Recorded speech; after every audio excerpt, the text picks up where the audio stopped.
The morning mist hung heavy over the Gloucestershire countryside as Charles stepped out of his Bentley onto the gravel driveway of Highgrove House. The familiar crunch under his feet seemed louder than usual, as if the very stones were announcing his arrival to a household that had grown increasingly tense over the past few months. His driver, Matthews, gave a respectful nod before retreating to the servants' quarters, leaving the King of England alone with his thoughts and the weight of what he had discovered just 3 days prior. The discovery had come through the most unexpected channel. Sarah, his longtime private secretary, had approached him with trembling hands and a manila envelope that would shatter the fragile peace he had built with Camilla over their decades together. Inside were photographs, bank statements, and correspondence that painted a picture so devastating that Charles had spent the entire night pacing his study at Clarence House, trying to make sense of what his wife had been hiding from him. Camilla was in the morning room when he entered, seated at the antique writing desk that had belonged to his grandmother. The Queen Mother's portrait gazed down from the wall, her knowing eyes seeming to watch the drama unfold below. Camilla looked up from her correspondence, her reading glasses perched on her nose, and smiled that familiar smile that had once melted his heart during their secret meetings decades ago. "Darling, you're early," she said, setting down her fountain pen. "I wasn't expecting you until this afternoon. The staff is still preparing lunch." Charles stood in the doorway, his hands clasped behind his back in that characteristic pose that palace staff had learned to recognize as a sign of his inner turmoil. He studied his wife's face, searching for any hint of deception, any crack in the composed facade she had maintained throughout their marriage. Her silver hair was perfectly styled, her makeup flawless despite the early hour, and she wore the pearl necklace he had given her for their 5th wedding anniversary. "We need to talk," Charles said quietly, his voice carrying the weight of authority that came with the crown, but also something else, a vulnerability that Camilla had rarely heard in all their years together. The smile faded from Camilla's face as she registered the gravity in his tone. She removed her reading glasses slowly, folding them with the deliberate care of someone buying time to think. "Of course, darling. What's troubling you? You look as though you haven't slept." Charles moved into the room, his footsteps muffled by the Persian carpet that had been a wedding gift from the Sultan of Brunei. He didn't sit down, instead choosing to stand by the window that overlooked the organic gardens he had spent years cultivating. The irony wasn't lost on him that he was about to uproot the very foundation of his personal life while standing next to the symbol of his patient cultivation of natural beauty. "I received some rather disturbing information 3 days ago," Charles began, his voice steady but his hands betraying his nervousness as they fidgeted with his signet ring. "Information that suggests our marriage, our entire relationship, has been built on foundations I never fully understood."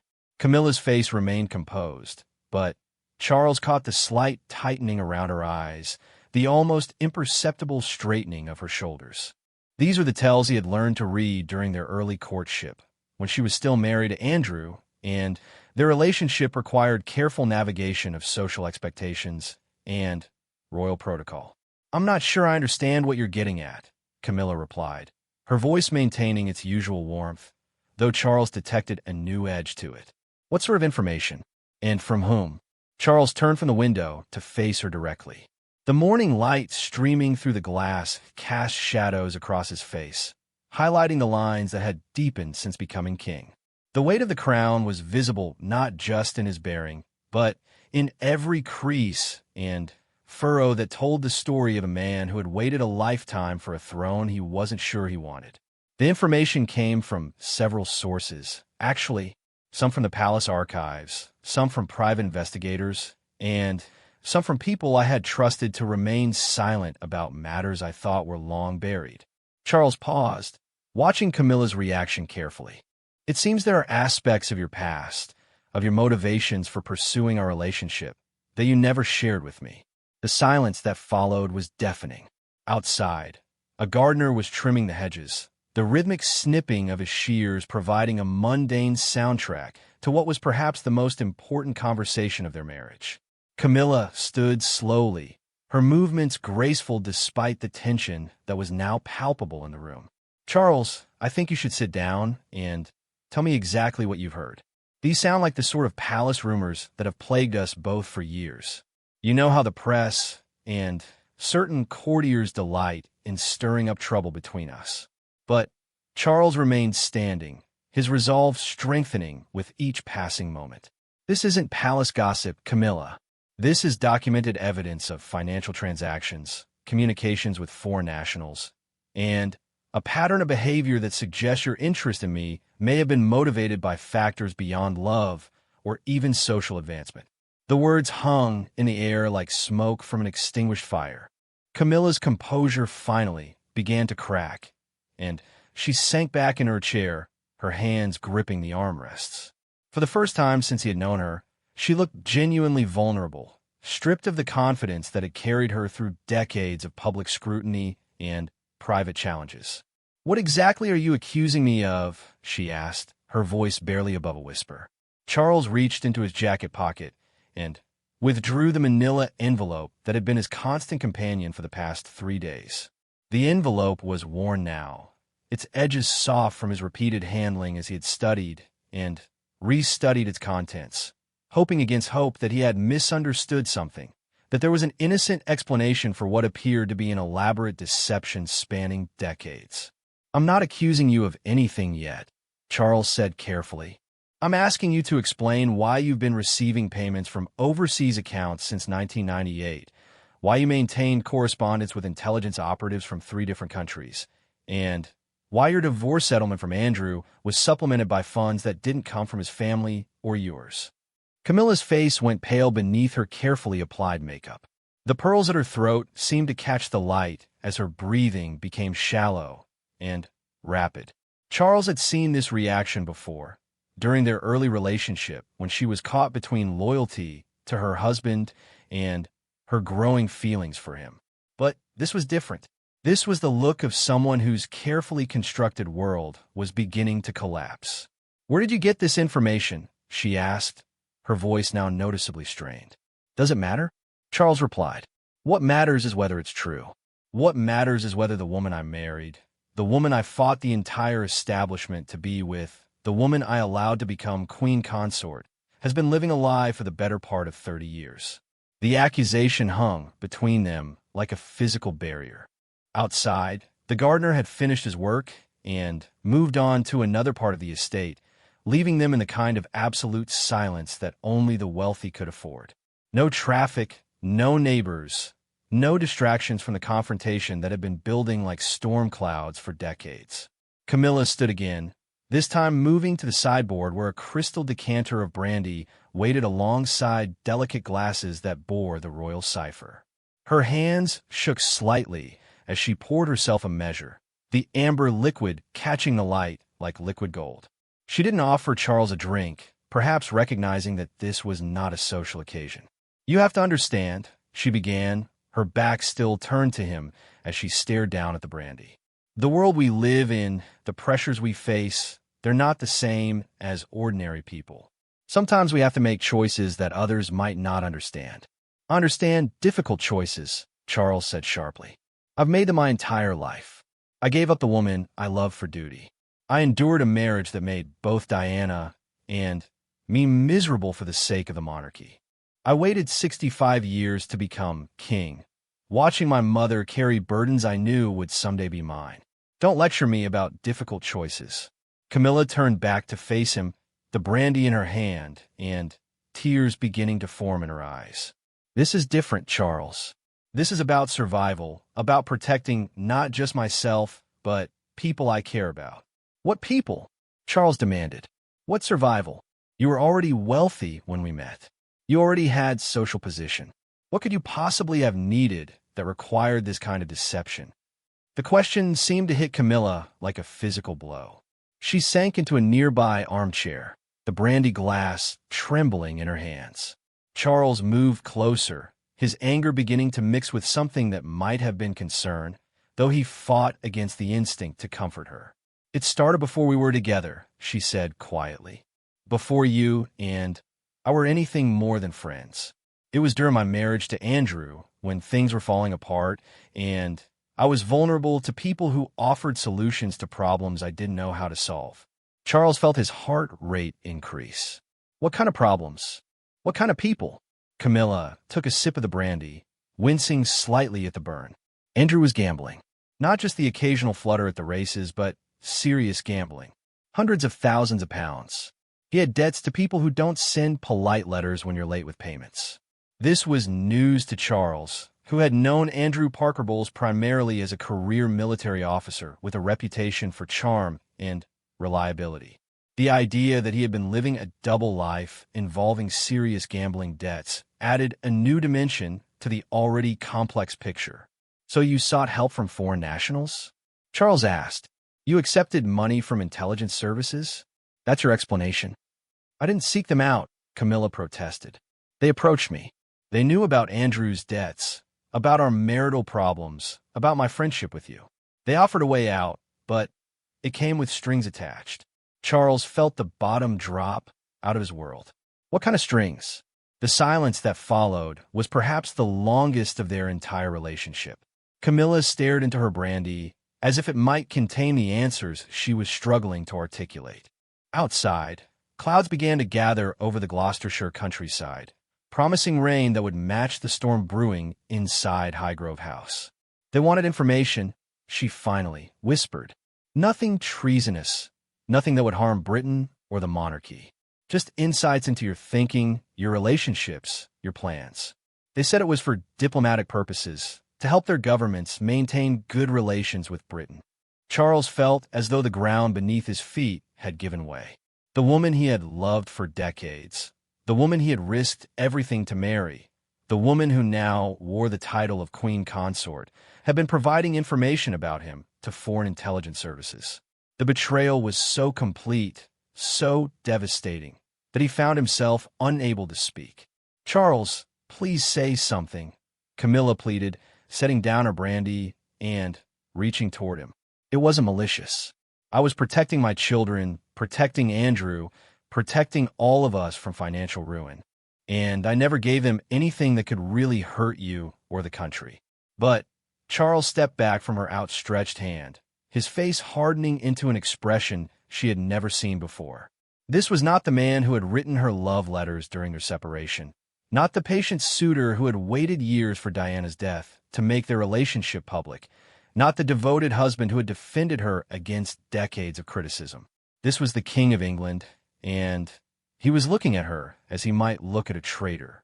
How long? He asked, his voice cold and official. How long have you been providing information to foreign governments? Camilla's composure finally broke completely.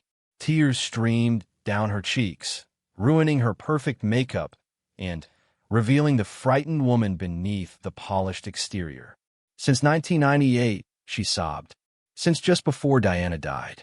They approached me right after our relationship became public knowledge again. They said they could help make the public more accepting of us, help smooth the way for our eventual marriage. The revelation hit Charles like a physical blow.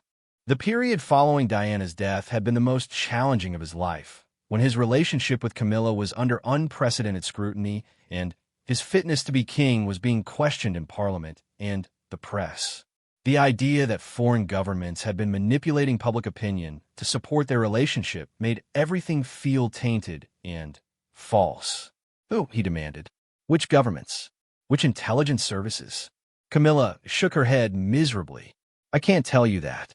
They made it very clear that exposure would mean consequences for my children, for Andrew, for everyone I care about. Some secrets are more dangerous to reveal than to keep. Charles turned away from her, his mind racing through the implications of what he had learned. Every major decision of the past 25 years now seemed suspect. Had his relationship with Camilla been genuine, or had it been carefully orchestrated by foreign powers for their own purposes? Had his mother's eventual acceptance of Camilla been influenced by external pressure? Had his own path to the throne been shaped by forces he was only now beginning to understand? I need time to think, he said finally, his voice hollow and distant. I need to understand the full scope of what you've been involved in and what it means for the monarchy, for Britain, for everything we've built together. Camilla rose from her chair, desperate to reach him. Charles, please don't let this destroy us. Yes, I made mistakes. Yes, I kept secrets, but my love for you is always real. Everything we have together, everything we've overcome, it's all been real. But Charles was already moving toward the door, his decision made. I'll be staying at Clarence's house for the foreseeable future. I think it's best if we maintain separate residences while I decide how to handle this situation. You're leaving me? Camilla asked, her voice breaking completely. Charles paused at the threshold, not turning back to look at her.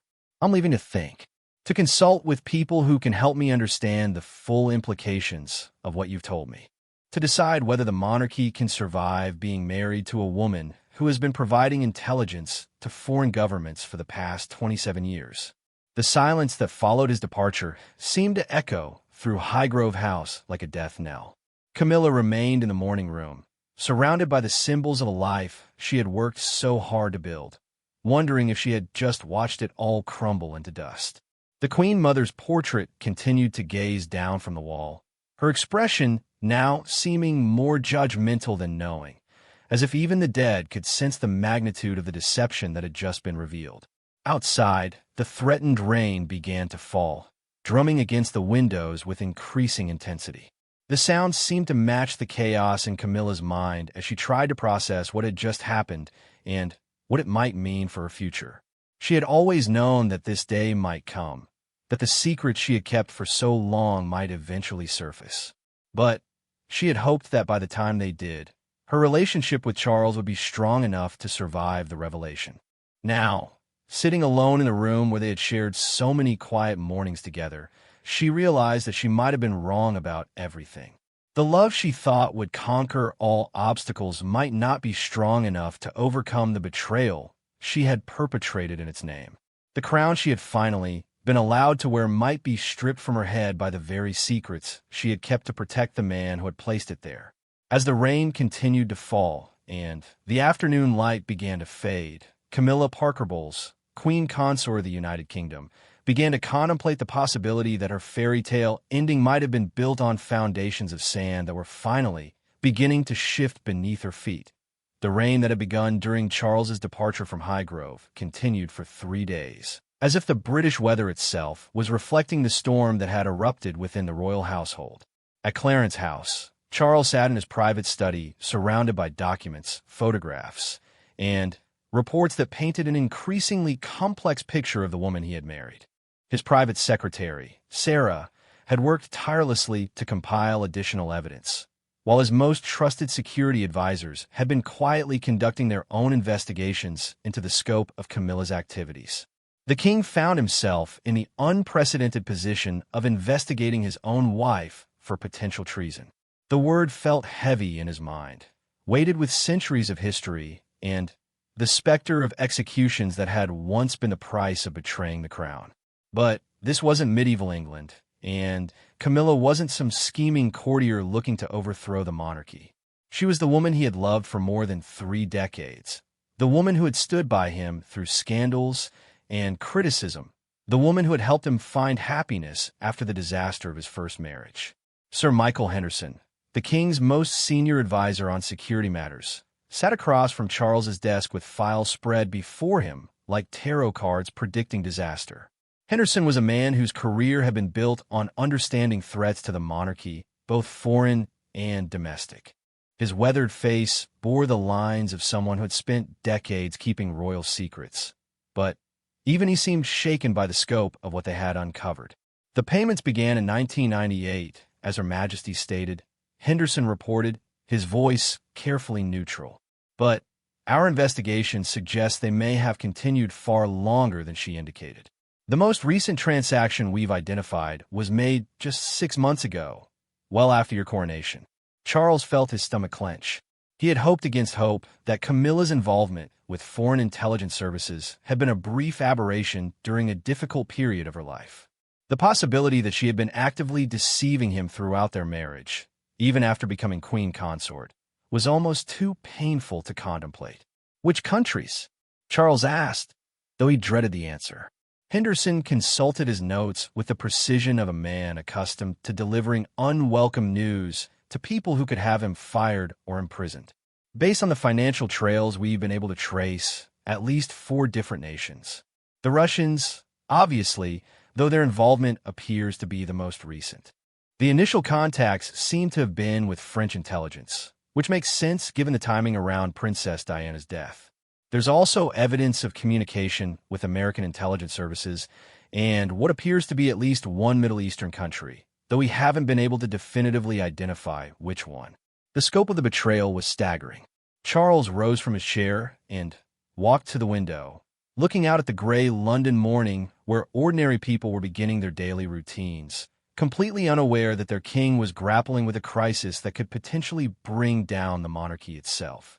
The irony was not lost on him that he was facing the same kind of constitutional crisis that had plagued his ancestors, though this time the threat came not from ambitious nobles or foreign armies, but from the woman who shared his bed. What kind of information was she providing? Charles asked, though he suspected he might not want to know the answer. Henderson shifted uncomfortably in his chair. The communications we've intercepted suggest a broad range of topics. Your personal opinions on political matters, your relationships with foreign dignitaries, your views on various government policies, your health concerns, details about family disputes, and your private conversations about the future of the monarchy. Each revelation felt like another weight added to Charles's shoulders. He thought back over the years of their marriage, remembering intimate conversations about his fears for the future of the institution, his concerns about his son's readiness to carry on the royal tradition, his private opinions about world leaders and political situations. How many of those private moments had been turned into intelligence reports for foreign governments? Sir Michael, Charles said slowly, still staring out the window. In your professional opinion, has any of this information posed a direct threat to British national security? The question hung in the air for a long moment before Henderson answered. Not directly, Your Majesty. Most of the information appears to have been what intelligence professionals call soft intelligence, useful for diplomatic positioning and understanding the royal perspective on various issues, but not the kind of hard intelligence that could be used to harm British interests in any immediate way. It was small comfort, but Charles found himself grasping for anything that might make the situation less devastating than it appeared. But, he prompted, sensing that Henderson had more to say. But the cumulative effect of providing this kind of information over nearly 3 decades has almost certainly given foreign governments insights into the inner workings of the monarchy that they should never have possessed. It's impossible to know how they may have used this information to influence their diplomatic strategies or their approach to British politics. Charles turned back to face his advisor, his expression grim. And the money? What was the total amount? Henderson consulted another file. Difficult to calculate precisely, given the complexity of the financial arrangements and the various currencies involved. But our best estimate is somewhere in the range of £2 to £3 million over the course of 27 years. The sum was substantial, but not overwhelming by royal standards. Charles realized that this hadn't been about greed or financial desperation, at least not entirely. The amounts were too regular, too modest, to suggest that Camilla had been motivated purely by money. Instead, it seemed more like the kind of retainer paid to a valuable asset, someone whose access and position made them worth maintaining as a long-term source of information. Has she attempted to contact you since your departure from Highgrove? Henderson asked. Charles nodded wearily. Constantly. Phone calls, text messages, letters delivered by hand. She's desperate to explain herself, to convince me that her actions weren't treasonous. But I can't speak to her until I understand the full scope of what she's done and what our options are for managing the situation. The constitutional implications were staggering. Could a king remain married to a woman who had been providing intelligence to foreign governments? Could the monarchy survive the revelation that the queen consort had been, in effect, a foreign asset? The questions had no clear answers in British constitutional law, which had never contemplated such a scenario. Dr. Elizabeth Thornton, the constitutional expert who served as one of Charles's legal advisors, arrived at Clarence House that afternoon carrying leather-bound volumes of legal precedents and looking as though she hadn't slept in days. Thornton was widely regarded as one of the leading authorities on royal law in the Commonwealth, but even she seemed daunted by the unprecedented nature of the crisis. "Your Majesty," she began, settling into a chair in the king's study while rain continued to streak the windows. "I've spent the past 72 hours researching every relevant precedent I can find, and I'm afraid the legal landscape is largely uncharted territory." Charles had expected as much, but hearing it confirmed did nothing to improve his mood. "What are our options?" Thornton opened one of her legal volumes, its pages marked with dozens of colored tabs indicating relevant passages. "In theory, you have several possible courses of action. You could seek an annulment of the marriage on the grounds that it was entered into under false pretenses, though that would require proving that you would never have married Her Majesty if you had known about her activities." The suggestion was painful to contemplate. Charles's marriage to Camilla had been the culmination of a love story that had spanned decades and overcome enormous obstacles. The idea of declaring it invalid felt like erasing 30 years of his life, reducing their relationship to nothing more than a legal fiction. "What other options?" he asked. "You could pursue a formal separation while remaining legally married, which would remove her from official royal duties while preserving the technical legitimacy of the union. Or you could seek a conventional divorce, though that would create its own constitutional complications, given that you would be the first reigning monarch to divorce while on the throne." Each option seemed worse than the last. Charles thought about the public reaction to any of these scenarios, the field day that the press would have, the damage to the monarchy's reputation that had taken decades to repair after the disasters of the 1990s. And underneath all the practical considerations was the simple human pain of contemplating the end of the most important relationship of his adult life. "There is one other possibility," Thornton continued carefully. "You could choose to take no formal action at all, provided that Her Majesty's activities have ceased and pose no ongoing threat to national security. But that would require absolute certainty that there are no continuing complications from her past involvement with foreign intelligence services." It was this possibility that haunted Charles the most. Could he simply forgive Camilla's deception and continue their marriage as if nothing had happened? Could he trust her assurances that she had told him everything, that her involvement with foreign intelligence had truly ended? And perhaps most importantly, could he live with the knowledge that their entire relationship had been built on a foundation of lies and betrayal? As evening fell over London, Charles found himself alone in his study, the constitutional experts and security advisors having departed to continue their investigations and research. He poured himself a whiskey from the crystal decanter that had belonged to his grandfather, King George VI, and tried to imagine what his parents would have done in such a situation. His mother, Queen Elizabeth II, had faced many challenges during her long reign, but nothing quite like this. His father, Prince Philip, had been a man of decisive action, but even he might have struggled with a crisis that combined personal betrayal with constitutional implications. The phone rang, interrupting his brooding. Sarah's voice came through the intercom. "Your Majesty, I have a Queen Consort on line 1. She says it's urgent." Charles stared at the phone for a long moment, his finger hovering over the button that would connect him to Camilla. Part of him desperately wanted to hear her voice, to allow her to explain herself, to find a way back to the comfortable relationship they had built over so many years. But another part of him, the part that understood his responsibilities as king, knew that speaking to her now would only complicate an already impossible situation.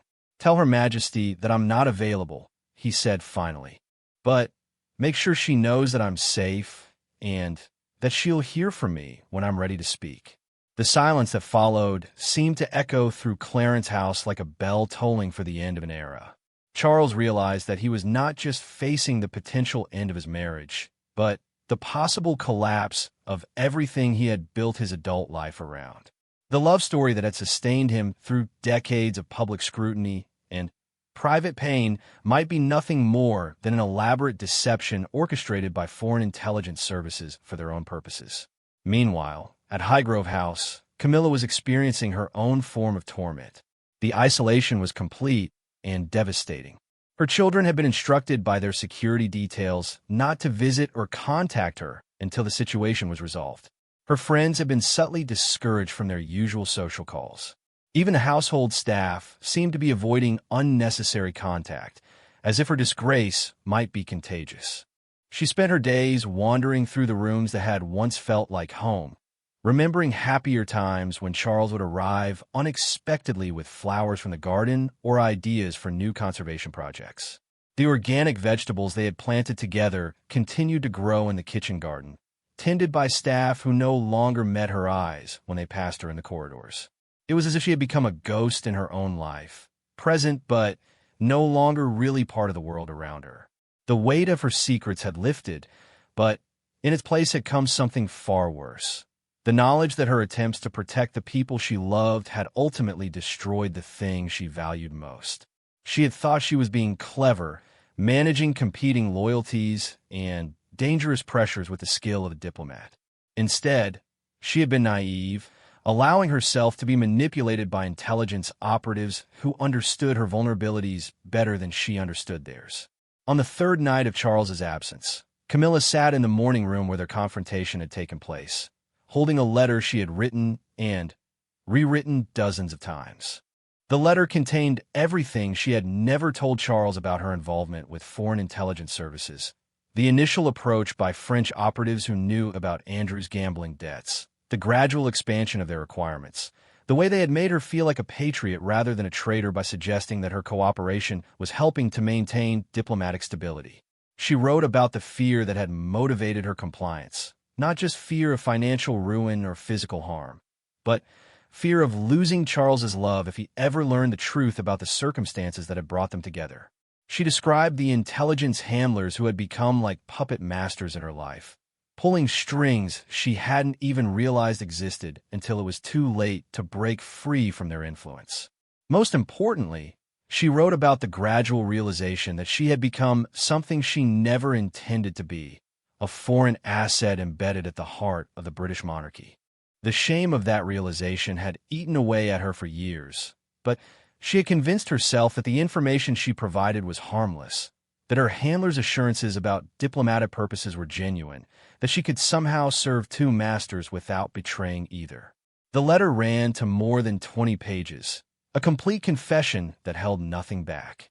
As she sealed it in an envelope bearing the royal cipher, Camilla realized that it might be the last communication she would ever have with a man she had loved for most of her adult life. The irony was bitter, and finally, telling Charles the complete truth about everything, she might be ensuring that he would never speak to her again. She gave the letter to her personal protection officer, a young man who had always treated her with the respect due to her position, but who now seemed to regard her with a mixture of pity and professional wariness. "Please see that His Majesty receives this personally," she said, her voice steady despite the tears that threatened to overwhelm her. As the young officer departed for London with her letter, Camilla Parker Bowles, Queen Consort of the United Kingdom, settled in to wait for a response that might never come.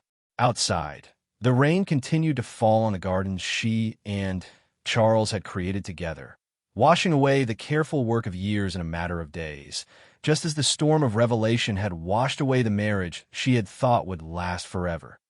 Charles received Camilla's letter at dawn on a Thursday morning, delivered by her protection officer, who looked as though he had driven through the night to reach Clarence House.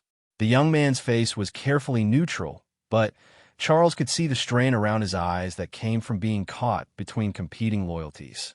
He was sworn to protect the Queen Consort, but he also served a king who was now effectively estranged from his wife due to circumstances that challenged everything the officer had been trained to uphold.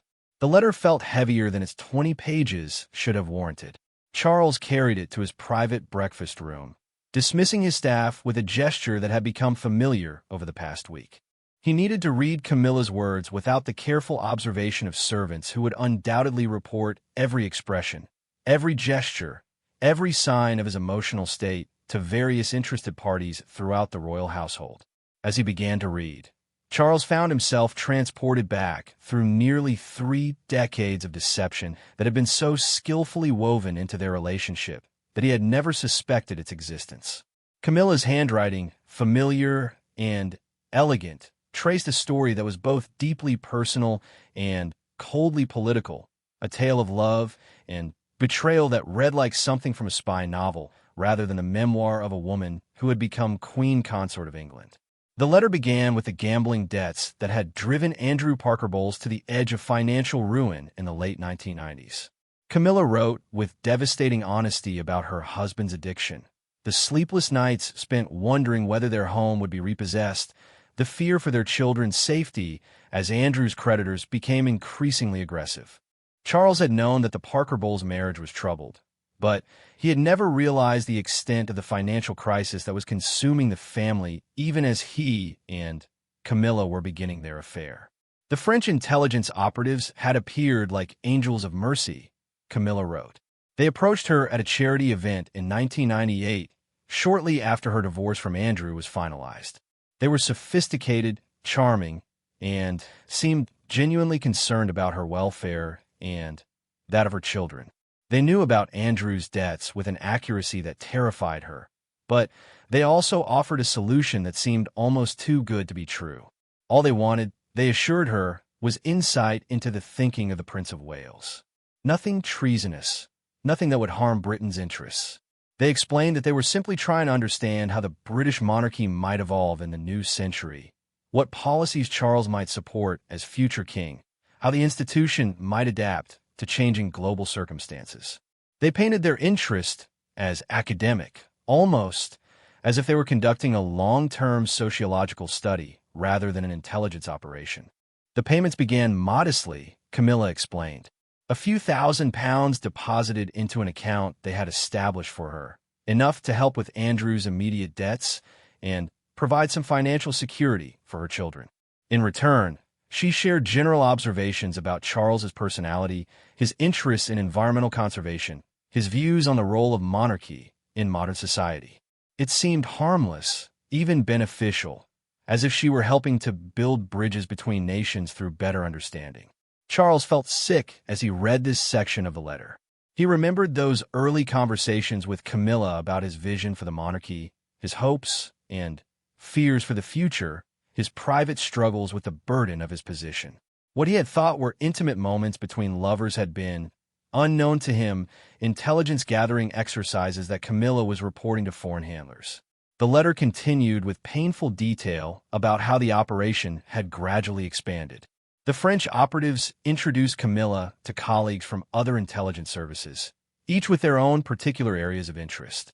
The Americans wanted to understand Charles's views on NATO and the special relationship between Britain and the United States. The Russians were interested in his positions on energy policy and climate change. Other contacts emerged from the Middle East, from Asia, from countries whose intelligence services had identified access to the British royal family as a strategic priority. Camilla wrote about the psychological pressure that had gradually built around her. The intelligence operatives were masters of manipulation, experts at making their demands seem reasonable while slowly increasing their requirements for information. They reminded her constantly of her debts to them, both financial and personal. They had saved her family from ruin, they pointed out, and all they asked in return was her continued cooperation in what they portrayed as a mutually beneficial relationship. More troubling still was Camilla's description of how the intelligence services had actively worked to smooth the path for her relationship with Charles.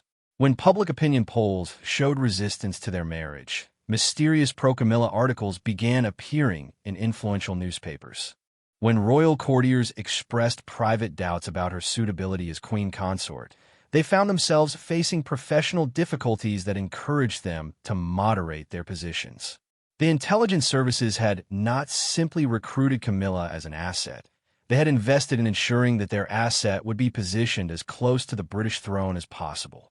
Charles had to stop reading several times as the full scope of the manipulation became clear. Everything he had believed about their relationship, about the public's eventual acceptance of Camilla, about the royal family's gradual embrace of their marriage, was tainted by the possibility of foreign influence. Had his mother's blessing of their union been genuine? Or had it been influenced by pressure from intelligence services who had their own reasons for wanting Camilla to become queen consort? The letter's most devastating revelation came near the end, when Camilla wrote about her attempts to extract herself from the intelligence networks that had ensnared her. She had tried, she claimed, to end her cooperation after their marriage in 2005. She had hoped that becoming the Duchess of Cornwall would mark a new chapter in her life, one free from the secrets and deceptions that had characterized her path to the altar. But the intelligence services had been unwilling to lose such a valuable asset. They reminded her of the information they possessed about her past cooperation, the financial records that could be made public, the damage that could be done to Charles's reputation if it became known that he had married a foreign intelligence asset. They also made subtle but unmistakable threats about the safety of her children and grandchildren, suggesting that her continued cooperation was the price of their security. The payments had continued, but at a reduced level and with less frequent contact, Camilla wrote. She provided only the most general information about Charles's activities and opinions, trying to balance her fear of her handlers with her love for her husband. She convinced herself that the intelligence she provided was so minimal as to be meaningless, that she was essentially taking money for providing nothing of value. But even this limited cooperation had tormented her conscience. She wrote about sleepless nights spent wondering whether she should confess everything to Charles, balanced against terror that the truth would destroy not only their marriage, but his entire reign before it had properly begun. She had become trapped between competing loyalties, unable to fully serve either her husband or her handlers, living in constant fear that her double life would eventually be exposed. Charles finished reading the letter as the morning sun was breaking through the London clouds, casting long shadows across his breakfast room. He sat in silence for a long time, trying to process the enormity of what Camilla had revealed. The woman he had loved for 30 years had been living a lie almost from the moment they met. Every intimate conversation, every shared confidence, every private moment of their relationship had potentially been compromised by her obligation to foreign intelligence services. But alongside his anger and sense of betrayal, Charles found himself feeling something unexpected, pity for the impossible position Camilla had found herself in. The intelligence operatives had identified her vulnerabilities with ruthless precision and exploited them with professional skill. They had offered solutions to her immediate problems while gradually building a web of obligation and fear that had become impossible to escape. Sir Michael Henderson arrived at Clarence House that afternoon with additional intelligence that confirmed many of the details in Camilla's letter. British security services had been aware of foreign intelligence interest in the royal family for years, but they had never suspected that the interest had been successfully converted into active recruitment. The revelation that the Queen Consort had been providing information to foreign governments for nearly 3 decades represented one of the most serious security breaches in modern British history. "What's the current assessment of the damage?" Charles asked, though he dreaded the answer. Henderson consulted his files with the methodical precision that Charles had come to expect from his security advisors. The information provided appears to have been largely what intelligence professionals call lifestyle intelligence, rather than hard intelligence about state secrets or classified information. But the cumulative effect has been significant. Foreign governments have had unprecedented insight into the personal views and private concerns of the British monarchy. Charles thought about all the times he had shared his private opinions with Camilla about world leaders, political situations, family disputes, and constitutional questions. How many of those conversations had been reported to foreign intelligence services? How had those governments used the information to adjust their diplomatic strategies or their approach to British politics? Have we identified all the countries involved? Charles asked. "We believe so, but we can't be certain. The financial trail suggests at least 5 different intelligence services, possibly more. The Russians appear to have been the most recent addition to her handler network, which is particularly concerning given the current state of British-Russian relations." The mention of Russian involvement sent a chill through Charles. The idea that Vladimir Putin's intelligence services had been receiving information about his private thoughts and opinions through his own wife was almost too horrifying to contemplate. How had they used that information? What advantage had it given them in their various confrontations with British government policy? Dr. Elizabeth Thornton arrived that evening with her constitutional analysis, her legal volumes supplemented now by precedents from other Commonwealth nations that had faced similar crises. She looked exhausted, her usually perfect professional appearance showing the strain of a week spent researching unprecedented legal territory. "Your Majesty," she began, settling into her familiar chair in the king's study, "I've completed my analysis of the constitutional implications, and I'm afraid the situation is even more complex than we initially realized." Charles poured himself a whiskey, noting with dark humor that he was drinking more in the past week than he normally did in a month. "Please proceed."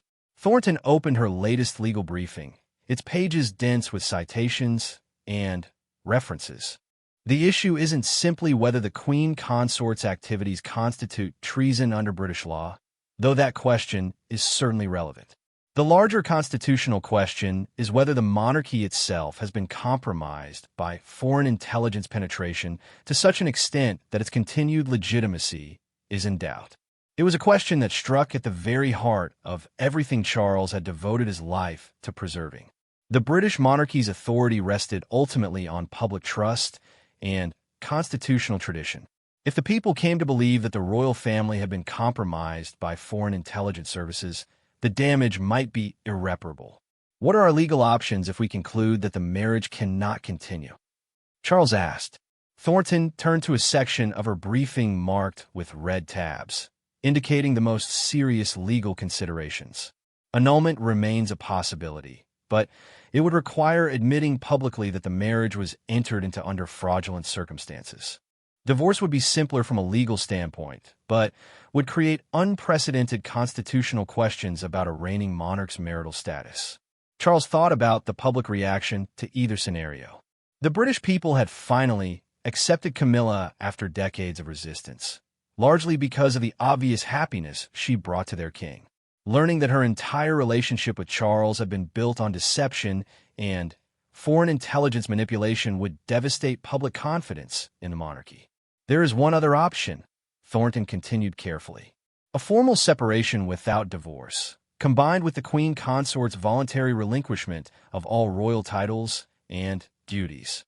She would remain legally married to you, but would essentially cease to exist as a public figure. It's not perfect from a constitutional standpoint, but it might allow the monarchy to survive the crisis with minimal damage." The suggestion felt like a form of social death, not just for Camilla, but for Charles himself. After 30 years of fighting to be allowed to marry the woman he loved, he would be forced to effectively erase her from his public life while remaining legally bound to her in private. It was a solution that satisfied no one and solved nothing, but it might be the least damaging option available. As the evening wore on and his advisors departed, Charles found himself alone with decisions that would shape not only his personal future, but the future of the British monarchy itself. The love story that had sustained him through decades of public scrutiny had been revealed as something far more complex and morally ambiguous. The woman he had thought he knew completely had been living a double life almost from the moment they met. But perhaps most troubling of all was the realization that their entire relationship might have been orchestrated by foreign intelligence services for their own purposes. Had Camilla's love for him been genuine, or had it been carefully cultivated and directed by handlers who understood the strategic value of placing an asset so close to the British throne? Was he the victim of the most sophisticated honey trap in modern intelligence history, or was he simply a man whose wife had made desperate choices in impossible circumstances? The questions had no easy answers, but Charles knew that he could not postpone making decisions much longer. The longer the crisis remained unresolved, the greater the risk that word would leak to the press or to political opponents who would delight in using the scandal to damage the monarchy. He needed to choose between his personal happiness and his duty as king, between forgiveness and justice, between the woman he loved and the institution he had sworn to protect. As midnight approached over London, Charles sat in his study holding Camilla's letter and trying to imagine a future that seemed to offer nothing but loss and regret, no matter what choice he made. The King of England, who commanded the loyalty of millions and held constitutional authority over a global commonwealth, found himself powerless to solve the most important crisis of his reign. The question of whether love could survive the revelation of such devastating betrayal. Hashtag the confrontation everyone felt. Part 4, 10 days after leaving Highgrove House. Charles made the journey back to Gloucestershire in a convoy of black vehicles that moved through the countryside like a funeral procession. The October morning was crisp and clear, a stark contrast to the rain that had marked the beginning of his exile from the home he had shared with Camilla.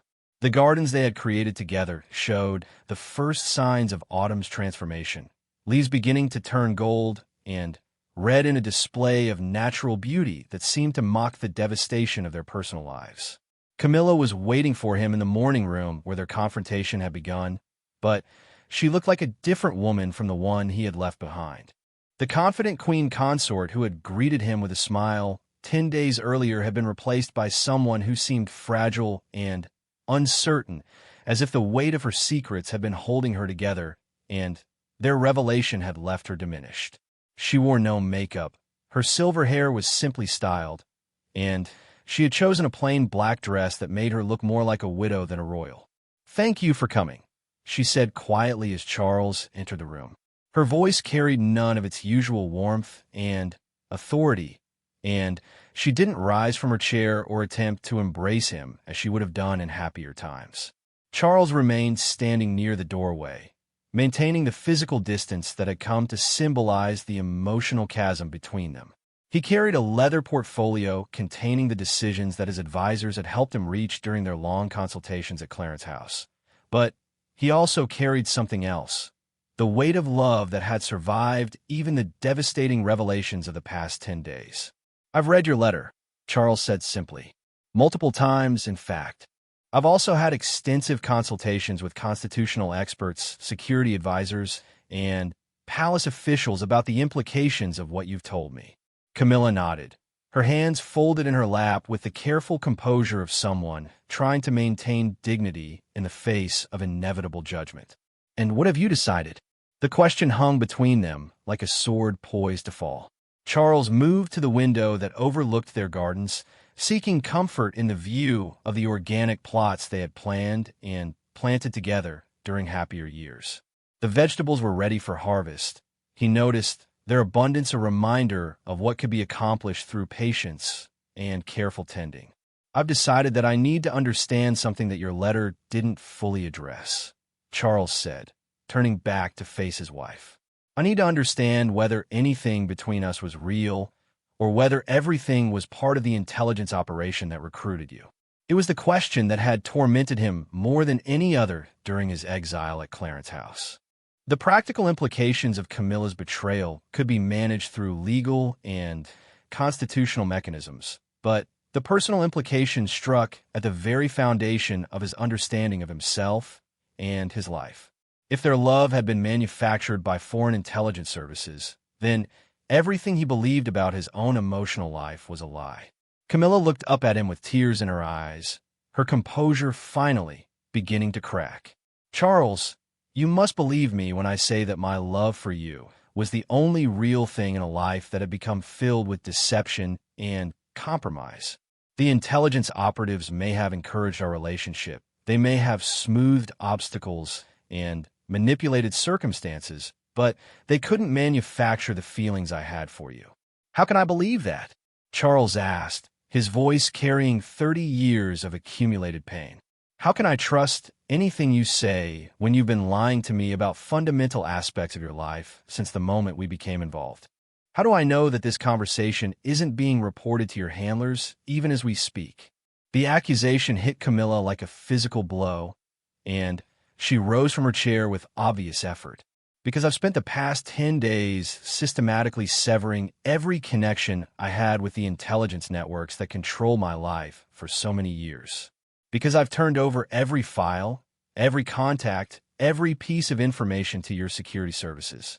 Because I've finally chosen between the lies I was living and the truth I owe to the man I love." Charles felt a flicker of hope, but it was quickly overshadowed by pragmatic concerns. "And what makes you think they'll simply let you walk away? You've described a network of intelligence operatives who invested decades in cultivating you as an asset. They're not going to accept your resignation gracefully. Camilla walked to a desk drawer and withdrew a thick envelope that she handed to Charles with trembling fingers. Because I made it clear that I'm prepared to reveal everything publicly if they attempt any form of retaliation. I've documented every contact, every payment, every piece of information I provided. If anything happens to me, to you, to our families, the entire operation becomes public knowledge. Charles opened the envelope to find what appeared to be a comprehensive intelligence report detailing Camilla's 3 decades of involvement with foreign intelligence services. Names, dates, locations, payment amounts, specific intelligence requests. Everything was laid out with the kind of methodical precision that suggested she had spent years preparing for this moment. It's a form of mutual assured destruction, Camilla continued. They can't harm us without exposing themselves to consequences that would be far worse than losing a single asset, even one positioned as favorably as I was. And I can't use the information without destroying myself in the process.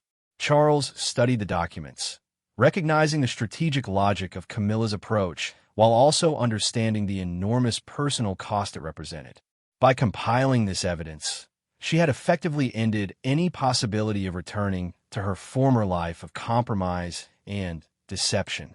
She had forced a crisis that could only be resolved through complete honesty or complete separation. The question remains, Charles said, setting the documents aside, whether we can build a future together based on truth after so many years of living with lies. It was the central dilemma that no amount of constitutional law or security analysis could resolve. They had loved each other through scandals and separations, through public criticism and family disapproval, through the death of Diana and the long struggle for acceptance by the royal family and the British people. But they had never faced the fundamental question of whether their relationship could survive the complete honesty that had been absent from its very beginning. I know I have no right to ask for your forgiveness, Camilla said quietly. I know that what I've done violates every principle of trust and loyalty that a marriage should be built on. But I also know that the woman you fell in love with, the woman who stood by you through all the difficult years, the woman who helped you find happiness after so much pain, that woman was real, even if she was carrying secrets that she should have shared with you.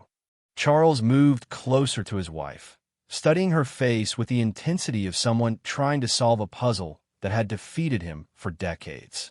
The intelligence operatives who recruited you, did they tell you to pursue me?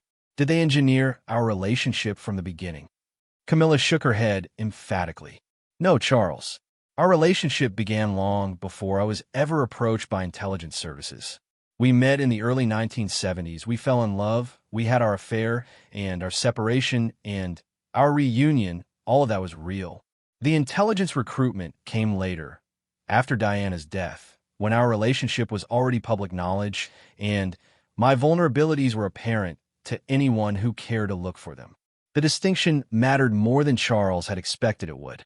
The idea that their entire relationship had been fabricated by foreign intelligence services would have been devastating beyond recovery. But the knowledge that their love had been real, even if it had later been exploited and manipulated by others, offered the possibility of redemption. What about the public opinion campaigns that supported our marriage? Charles asked. What about the favorable press coverage that seemed to appear whenever we needed it most? That was the intelligence services working to protect their investment, Camilla admitted. They wanted me positioned as close to you as possible, so they used their influence to smooth the path to our marriage. But, Charles, you must understand that I never asked for their help with public opinion. I would have married you regardless of what the polls said or what the newspapers wrote. Charles walked to the fireplace, where photographs of their wedding day were displayed alongside images of their various royal engagements and charitable activities. The pictures told the story of a couple who had found genuine happiness together despite the obstacles they had faced. But now those images were tainted by the knowledge that their marriage had been aided by foreign intelligence manipulation. Sir Michael Henderson has informed me that your cooperation with foreign intelligence services must be considered an act of treason under British law, Charles said without turning away from the photographs. The Attorney General has been consulted. And while prosecution is possible, it would require revealing details about intelligence operations that could damage national security. Camilla remained silent, understanding that Charles was outlining the legal framework that would govern her fate. The decision about whether to pursue criminal charges would ultimately rest with him, as both her husband and her sovereign. However, Charles continued, the constitutional implications of your actions extend far beyond criminal law. The question facing us is whether the monarchy itself can survive being associated with someone who provided intelligence to foreign governments for nearly 30 years. It was the question that had dominated his consultations with constitutional experts and palace officials. The British monarchy's authority rested on public trust and historical legitimacy. If the people lost faith in the institution because of foreign intelligence penetration, the damage might be irreparable. Charles turned back to face Camilla, his expression grave but not entirely without hope. I've spent the past 10 days considering 3 possible courses of action. The first would be to seek an annulment of our marriage on the grounds that it was entered into under false pretenses, effectively erasing our relationship from legal existence. Camilla flinched as if he had struck her, but she remained silent, allowing him to continue. The second option would be a formal divorce, which would be simpler legally, but would create unprecedented constitutional questions about a reigning monarch's marital status. The second option seemed no more palatable to either of them than the first. Charles could see the pain in Camilla's eyes as she contemplated the public humiliation of a royal divorce based on her own betrayal. The third option, Charles said slowly, would be to continue our marriage, but with conditions that would prevent any future compromise of royal security, while also demonstrating to the intelligence services that recruited you that their operation has been completely exposed and neutralized. For the first time since he had returned to Highgrove, Camilla showed a flicker of hope. What kind of conditions? Charles reached for the leather portfolio he had carried from London, withdrawing documents that his advisors had spent days preparing. You would voluntarily relinquish your title as Queen Consort and withdraw from all official royal duties. You would submit to ongoing security monitoring to ensure that you have no further contact with foreign intelligence services. You would cooperate fully with British intelligence services in understanding and countering the networks that recruited you. The terms were harsh, but not impossible. Camilla would retain her position as his wife in private while effectively ceasing to exist as a public figure. It was a form of social death that would allow their personal relationship to continue while protecting the monarchy from further damage. And in return, Camilla asked quietly, in return, I would choose to interpret your actions as those of a woman who made desperate choices in impossible circumstances rather than those of a traitor who sought to harm the country she had sworn to serve. I would choose to believe that the love we shared was real, despite the deception that surrounded it. And I would choose to forgive you, not because your actions were justified, but because 30 years of love cannot be erased by 30 years of lies. The silence that followed was profound. Outside, the October wind rustled through the trees they had planted together, carrying leaves that danced across the gardens where they had spent so many peaceful mornings planning their future. Inside, 2 people who had loved each other through decades of obstacles faced the possibility that their relationship might survive even the ultimate test of betrayal and forgiveness. I accept your conditions, Camilla said finally, her voice steady despite the tears streaming down her face. I accept them because I love you enough to step away from the public life we built together if that's what's required to preserve what remains of our private happiness. And I accept them because I know I have no right to expect forgiveness for what I've done, but I'm grateful beyond words that you're offering it. Charles moved to his wife and took her hands in his, feeling the tremor of emotion that she was trying to control. The road back to trust will be long and difficult, he said.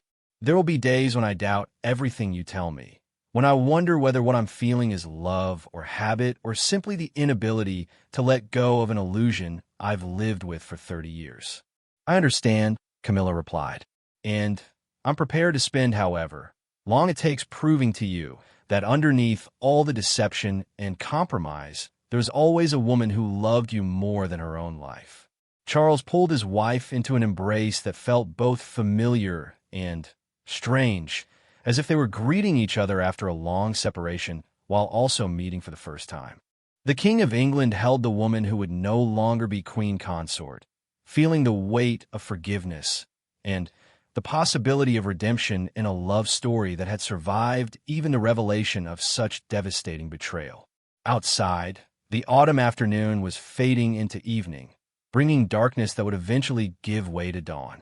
In the morning room of Highgrove House, two people who had loved each other through scandals and separations, through triumph and disaster, began the long process of discovering whether their relationship could survive the complete honesty that had been absent from its very beginning.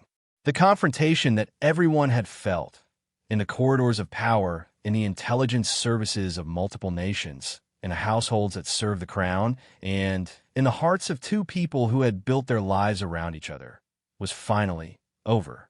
What remained was the more difficult task of rebuilding trust and finding a way forward that honored both love and duty, both personal happiness and constitutional responsibility. As night fell over the Gloucestershire countryside, Charles and Camilla began planning a future that would be far different from the one they had imagined, but which might still contain the essential element that had sustained them through so many years, the love that had been real even when everything else was built on lies. The queen consort would cease to exist, but the woman who had loved the King of England would remain, searching for redemption in a story that had finally, completely, and devastatingly become true.